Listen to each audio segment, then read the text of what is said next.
All right, AB, let's get into it. So we're talking about Ben Johnson, Aaron Glenn. Commanders win 45-31 over the Detroit Lions, over the number 1 seed in the NFC. Detroit, a year removed from a 17-point lead in the NFC Championship game, is out in the divisional round of the postseason. They were the favorite pretty much whole second half of the season to win it all. As banged up as the defense was, the offense was full of strength.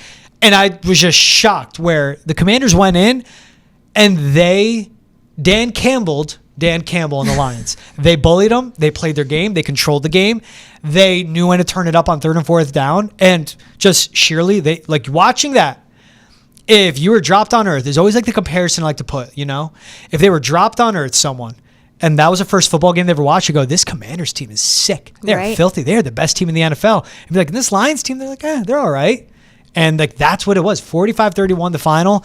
Washington pulling off such a stunner beating the Lions. Yeah, you would not know. No ball security from the Lions. And Dan Campbell even said in his post-game interview, he's like, something was off. It was a little odd. Like, it wasn't really us. And I thought it was so interesting for him to say odd because that is true. This team hasn't been turning the ball over that much on offense, right? Like, just to see what Jared Goff has been able to do this season and how just well executed he's been on all fronts. This was not the Lions team that we saw. So you're right. If you did drop a random human down on earth to watch this game, we would have totally thought that the Commanders were the number 1 seed. What I was shocked by, and I expect to be high scoring, and it certainly was like the Commanders and Jayden Daniels, that's the type of team where they can keep up, and they can keep it close at the end. But this Detroit team with this offense and how good it was, especially at the offensive line, how they were just dominating. Jahmyr Gibbs, look, Jared Goff, in my opinion, was the worst player on the field in this game, and it stinks at this moment to have that type of game. Jahmyr Gibbs, in my opinion, was the best player on either team, and Jayden Daniels was phenomenal as well. But it was how they were calling the offense. And with the turnovers, like the interceptions by Goff, especially the first one. Well, first he fumbled on Washington's 25. Then there was a pick 6 where he just floated it over Tim Patrick. The interception right before half, it's a 10-point game where he underthrew Jameson Williams over the middle of the field. And then you have a Jameson Williams interception mixed in. There was another pick late. But Ben Johnson, again, we talk about him as a candidate for a head coach. Your bread and butter and what was working for you is a run game, which has always been what they like to predicate their offense on. Jahmyr Gibbs was absolutely phenomenal. I mean, he had 14 carries, 105 yards, another 6 catches for 70 yards. So 20 touches, 175 total yards, 2 touchdowns. And every time he touched the ball, it felt like he was gaining 15, 20, 25 yards. It was close, but then the Lions just couldn't close a gap. And there was a certain point where I was thinking, just keep running it with Jahmyr Gibbs. Keep running it with David Montgomery. And I think if you take the ball out of Jared Goff's hand but put it in the run game, it's not the way you may want to win. It's not the sexiest way to win. It's not the most explosive way to win, but that's a way they could have won. And it was a little bit of Ben Johnson getting too far ahead of himself, maybe outsmarting himself, and the Lions getting away from just one of their strengths and what was working. They relied on the passing game, and it just shot him in the foot.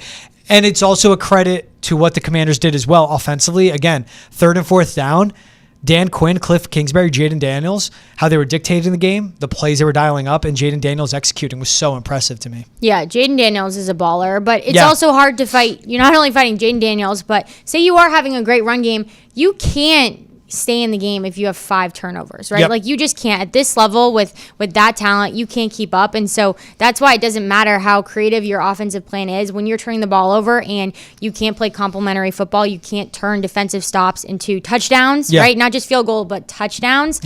You can't really win.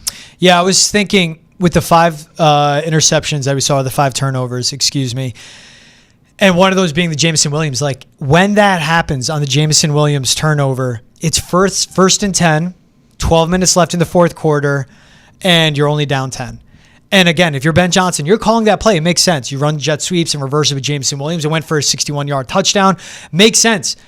That is a coaching, and that's the execution to the player of, if it's not there, throw it out of bounds. Instead, he throws it between 4 defenders and gets picked off, and it shoots them in the foot. When it's Jared Goff, it's same thing of like, take the checkdowns, take what the defense gives you. And he just seemed uneasy, especially after the pick 6 AB, where as it's about to go into the end zone by Mikey Sainristil, he gets popped. And he went for a concussion protocol, obviously was good enough to come back in. But when a quarterback gets hit like that starts to speed up their clock. And how comfortable they may be in the pocket, even if it's clean, there's something that affects them in that, where they remember that. It's in the back of their head. They're thinking to get the ball out. And all of a sudden they start rushing, especially someone like Jared Goff, who's good, but his fundamentals, his technique has to be there. And he just left so many throws out there. And his execution, look, Ben Johnson, I've heralded him. He's made Jared Goff look like Tom Brady against a blitz, when under pressure, getting the ball out quick, being decisive.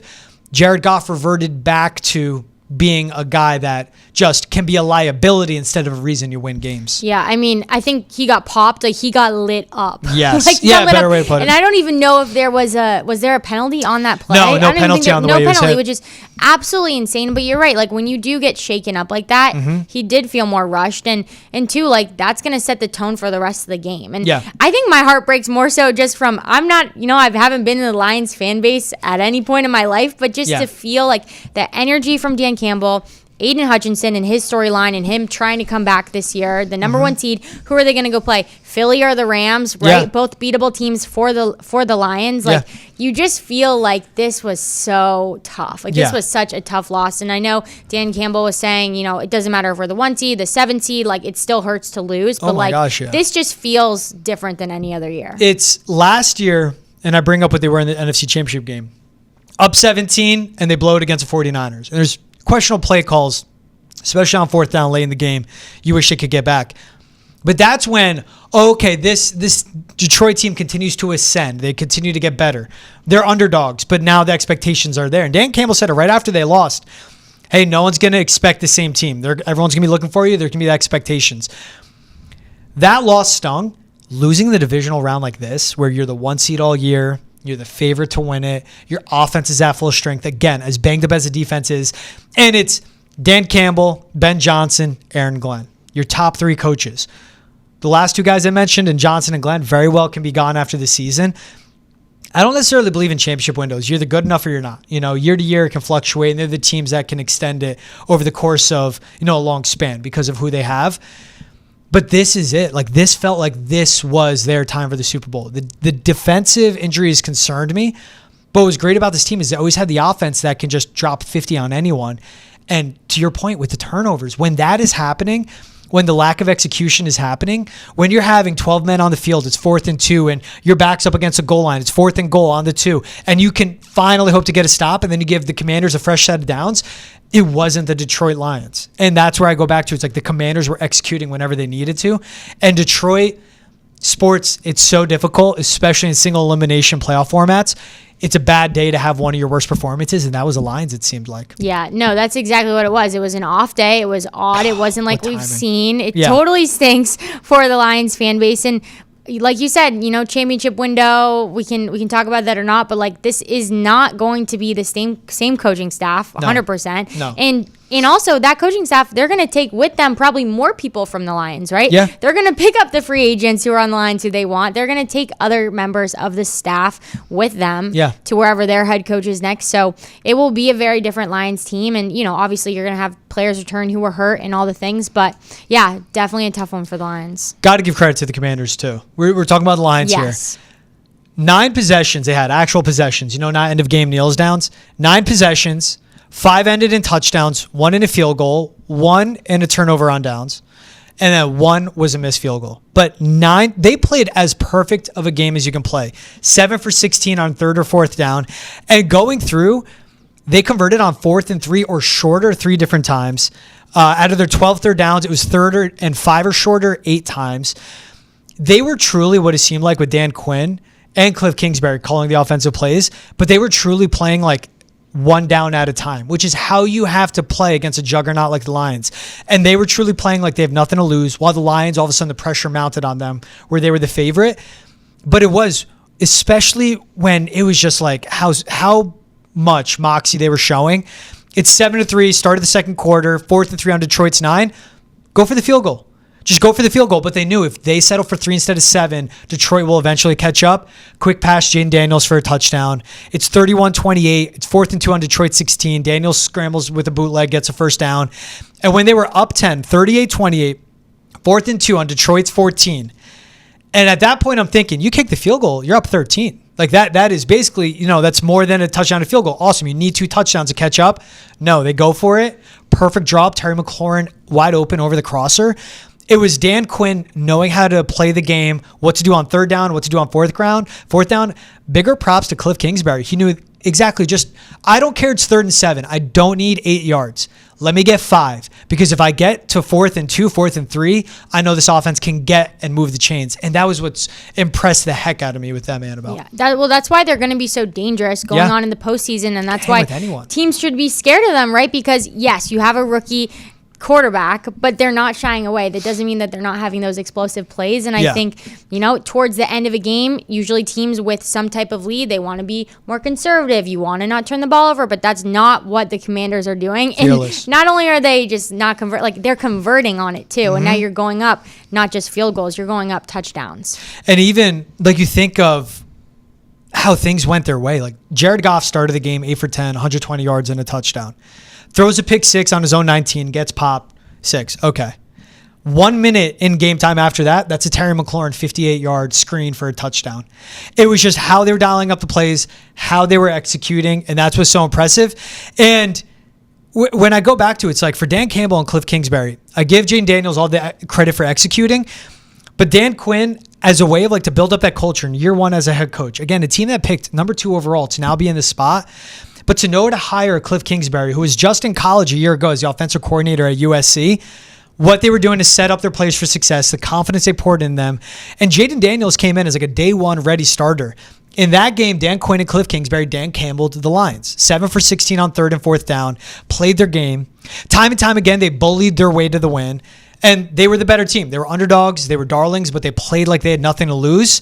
And that's where I give all the credit, where they went in with the confidence and they went in just the moment wasn't bigger than them. And they owned that. And now it's the attention goes towards Cliff Kingsbury. All these offensive coordinators, all the attention was on Ben Johnson. If you are Josh Peters, the majority owner of the Commanders, you're looking at Cliff and go, hey, I'll give you a big pay raise. I'll give you associate head coach title. Stay here. You and Jayden Daniels, let Dan Quinn be the head coach. You stay here. Because now Cliff Kingsbury start to get floated. And as the Chicago Bears are still looking for their head coach, because if Cliff leaves, there's one job for him, and it's Caleb. He worked with him at USC. He knows who he is as a quarterback. He will be the head coach, run his own show. Because what you say to him is you go, look, you got Jayden here. If the job isn't Lamar, if it isn't Justin Herbert, if it isn't Joe Burrow, don't take it. Stay here with Jayden Daniels. But if Caleb Williams comes around, that's what you take. And now the Bears, how they played it is perfect, where you go back for Cliff's time with the Cardinals, and everyone's going to go, he had 1 winning season, team always fizzled out, never had any production in the postseason, he couldn't win with Kyler. But now what he's done these last 2 games with the play calling, now when that name comes up, he is a front runner for the head coach. Everyone's going to be all in on it. His second shot, he learned, he failed. Now he's a successful play caller and coordinator, pair him with Caleb Williams and all the cap space. Cliff Kingsbury and all this, his stock is skyrocketing to me. Yeah, and I think it's lighthearted, or I'm blanking on the term, but it's exciting for teams like the Patriots who are going to get a new head coach, and they have a quarterback coming, fresh out of college, and Drake May, and then you pair that with the right OC, right? There's a lot of success being seen with offensive coordinators who can match that college style of play, like Jayden Daniels, and just no shame and just do it, right? Yeah. It was like when he was getting knocked and everyone, it was like Cam Taylor-Britt, like a okay corner for the Bengals. Like, yeah, they run a college-style offense. Like, yeah, and it's working. It's one of the most efficient offenses we've ever seen. Jayden Daniels, too, like people are saying, and how can you argue it? Greatest rookie quarterback season ever, because RG3 was fantastic. Justin Herbert, Dak Prescott, none of them got 2 road playoff wins. In Detroit. So impressive with that how fan loud base. That building right. was. And exactly. There was a video of RG3. I think he was outside running around. He was shouting out Jayden Daniels. Yeah. And I don't remember exactly what he said, but just to see him kind of shouting him out and being like, man, if we're not all talking about this guy right now, it's really cool. And it is something that I don't think people were expecting to see this season. But just to see how calm, cool, collected, poised, you name it, any synonym you got for the maturity that he has shown, add to the list. He seems so cool after it, too. Like, Tom Rinaldi was doing an interview. He was like, how did you rise to this moment? He's like, I don't know, man. He's like, I just love football and I'm prepared for this. And you see how revered he is as a leader. And it's also, too, again, 9 possessions, 5 touchdowns. The Commanders played as perfect football as they can. Jayden Daniels in the game, 22 for 30, 299 yards, 2 touchdowns, no turnovers, no sacks. He hasn't thrown an interception this postseason. He's taken 1 sack. His passer rating is 116, and he's just going out and lighting defenses up. Doesn't have to overuse his legs. He takes what they get him. Cliff Kingsbury and him are just so locked in and so dialed in on the same page. And now we'll see what they get in the NFC Championship game. But this is the fun story. This is the awesome story. And what's tough is for Detroit, right? The Lions haven't had the success. The Commanders went into their building and just stole all of it. They haven't been to an NFC Championship game since 91. It's insane. Oh, man. I'm glad I'm not a Lions fan this morning. I feel for them. I feel for them all the way.